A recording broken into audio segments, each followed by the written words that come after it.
Well, Pakistani investigators probing the abduction and gang rape of 2 foreign women have now opened a new line of inquiry, with officials now suspecting a cryptocurrency-related dispute which may lie behind the attack, according to local media reports. The new development comes after one of the survivors recorded her statement before a judicial magistrate, alleging that Raza Dar had received $100,000 in exchange for securing her release. Now, police have so far arrested 4 accused in the case, while 1 suspect remains at large. A local court has remanded the arrested men to 5 days of police custody.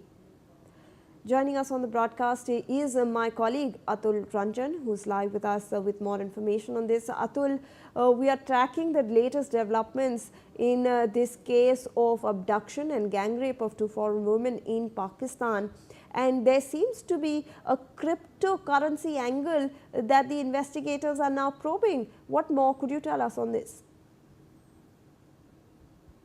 Crypto is at the heart of this whole controversy that we are learning. What essentially happened is that Raza Dar, the grandson of Ishaq Dar, met these 2 women at a crypto event, a crypto venture event in Singapore in 2025, and that is where Raza Dar invited these 2 women to come to Pakistan and explore more, crypto partnership opportunities, business opportunities, and that is where later they were in touch. And Raza Dar, obviously using his proximity to Pakistani's Deputy Prime Minister and Foreign Minister Ishaq Dar, was able to get them business visas for Pakistan, and that is when in June 2026, that is this year, when these 2 women finally landed in Pakistan, they were instantly abducted right from the Lahore airport, and instead of being taken to a hotel, they were taken to a much high security neighborhood where Ishaq Dar, where the Raza Dar, pretends to be somebody who has been held captive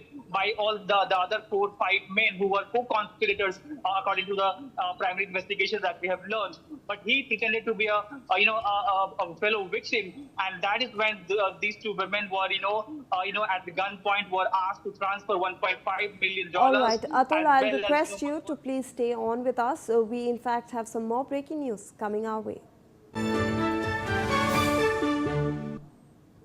Now, Pakistani Senator Faisal Wavda has demanded the resignation of Deputy Prime Minister and Foreign Minister Ishaq Dar after a relative of Dar was arrested in a case involving the alleged abduction and gang rape of 2 foreign women in Lahore. Wavda also accused the federal government and the Punjab provincial government of protecting the minister's relative in the case. So, Atul, obviously, we are now seeing a Pakistani senator raise his voice. He's asking and demanding the resignation of Ishaq Dar, as his family member may be, related in this case. He's also saying and putting out allegations that the Punjab provincial government may be protecting the minister's relative in the case. That has been made by the senator that I would like to repeat. Number one is the fact that Ishaq Dar is not just the prime minister but also the foreign minister. So what the critiques, including the senator, argue is that he has a certain conflict of interest and is not the right person to be staying in office while the investigation in the matter continues. Number two is the fact that he as a foreign minister cannot continue to represent Pakistan in the world when 2 of a different nationality women have been tortured and raped. All by using the mechanism of the state and the proximity to Ishaq Dar. Number three is the fact that so far in the case there hasn't been any statement from the top Pakistani leadership. Forget any condemnation. There hasn't been any statement whatsoever on the whole crime. That has also not gone down well with the critique, who also cite these points to ask the resignation of Ishaq Dar. All right.